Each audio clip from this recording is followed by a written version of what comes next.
government portal of this country reveals that Ghana and Japan have pledged to deepen bilateral relations for the mutual benefit of the people of the two countries. The two countries have enjoyed fruitful working relationship over the years, but the Japanese government has expressed its resolve to do more in the areas of supporting Ghana's agricultural development efforts and other sectors of interest.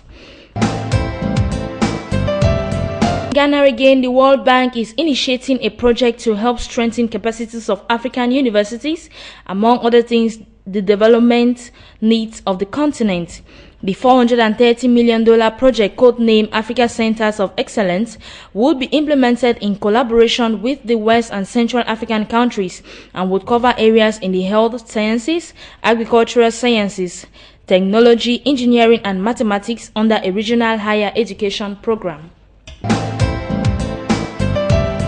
Moving over to South Sudan, the Minister of Information and Broadcasting, who is also the official government spokesperson, Dr. Barnaba Marial Benjamin, last week urged a Belgian investment to consider investing in the construction of a road to Kisangani in the Democratic Republic of Congo. He described the construction of the road as a priority and of strategic importance to the Republic of South Sudan.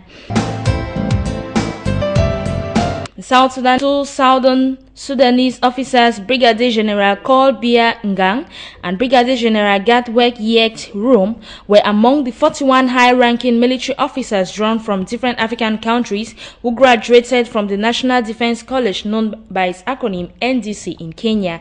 This was the 15th batch of graduates since the inception of the NDC.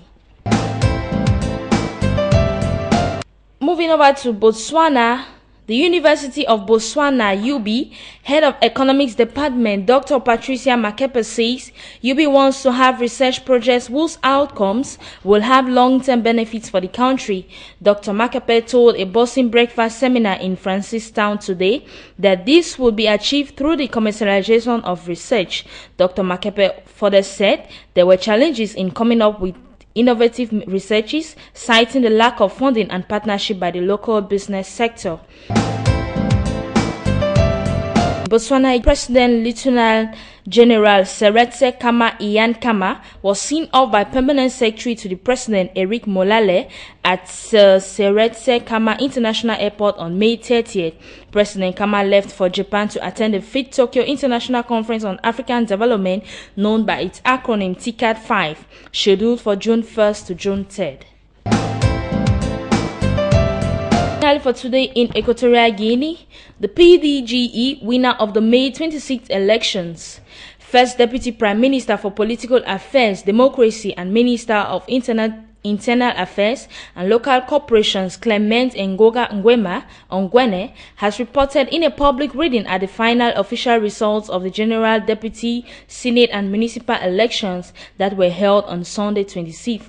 According to the count of 3 votes, the Democratic Party of Equatorial Guinea, PDGE, obtained the absolute majority in all the constituencies. Kickoff from Liberia. President Ellen Johnson Sirleaf held bilateral talks with Prime Minister Shinzo Abe of Japan on May 31st, and they agreed to initiate a policy dialogue between the two governments later this year, following the success of the 5th Tokyo International Conference on African Development. According to a dispatch from Yokohama, the venue of the conference that has taken place every 5 years since the year 1993, in response to an appeal by President Sirleaf that Japan should reopen its diplomatic mission in Liberia, Prime Minister Abe promptly instructed his staff to do so. Liberia, as events got underway at the 5th Tokyo International Conference on African Development TICAD-5 in Yokohama, Japan, President Ellen Johnson Sirleaf on Friday addressed the African Symposium, where she discussed the potential for enhancing Japan-Africa partnership through the private sector. Moving over to Kenya, President Uhuru Kenyatta has assured musicians and artists that his government is committed to supporting them to develop, exploit, and benefit from their talents. President Kenyatta said he will be following keenly to ensure the talents of the youth are developed so that the country can progress. Kenya again, President Uhuru Kenyatta has assured that his government is fully committed to uniting Kenyans even as governance structures and services are devolved to the countries. Addressing the nation from Nyayo National Stadium when he led Kenyans in marking the 50th Madaraka Day, the president pointed out that the national unity remained a key prerequisite for progress and realization of the development aspirations of Kenyans. In Zambia, President Michael Sata on June 3, 2013 held bilateral talks with Japanese Prime Minister Shinzo at Intercontinental Hotel shortly before the closure of the 5th Tokyo International Conference on African Development TICAD 5 in Yokohama, Japan. The three-day conference on development and investment in Africa, during which Tokyo pledged the sum of $14 billion in aid, was closed on June 3rd. In Zambia, Chief Government Spokesperson Kennedy Sakeni has warned that enforcement agencies will not hesitate to clamp down on troublemakers. Sakeni, who is Information and Broadcasting Services Minister, said in an interview that the allegations by the MMD leader were unfounded. He further advised that Dr. Mumba to exhibit political maturity and seek means of airing grievances in line with the law, but not to agitate violence. Kickoff from Kenya. President Uhuru Kenyatta has assured his population of Kenya's commitment to the stabilization of Somalia within the framework of the IGA, the peace process, and in accordance with the country's federal constitution. President Kenyatta made the remarks at State House, Nairobi, when he met and held talks with the president of Puntland Federal State of Somalia, Abdirahman Mohammed, who paid him a courtesy call. President Uhuru Kenyatta has supported the ongoing reforms at the judiciary aimed at facilitating the timely dispensation of justice. President Kenyatta at the same time said the three arms of government, namely the judiciary, legislature, and executive, should work together in discharging their constitutional responsibilities with the interests of 40 million Kenyans in mind. To Lesotho, the Prime Minister Dr. Motsoahe Tabane applauded the government of Japan for its assistance to Lesotho through the TICAD process. Dr. Tabane made these remarks during the 5th Tokyo International Conference on African Development, which also marks the 20th anniversary of TICAD. In his remarks, the Japanese Prime Minister mentioned several projects which he said Japan undertook regarding development of Africa. Country again, as part of the meetings held by the Prime Minister Dr. Motsoahe Tabane and his delegation with international companies and organizations, the Minister of Foreign Affairs and International Relations Molabi Sekwa held a meeting with the President of Japan International Operations JICA Agency Akihiko Tanaka on Sunday. In Ghana, President John Dramani Mahama has stated that the only way Africa could develop and overcome its challenges is to provide a collective and common voice in pursuing development agenda. This, he suggested, could be achieved through partnerships and integration that would provide a common platform for them to showcase their cooperative advantage and specialization and to leverage intra-continental trade. In Ghana, a Deputy Minister for Trade and Industry, Honorable Lanti Vadepuye, has stated that in the midst of increasing prevalence of regional and global supply chains, effective and predictable trade facilitation becomes an essential ingredient in making supply chains work for developing countries.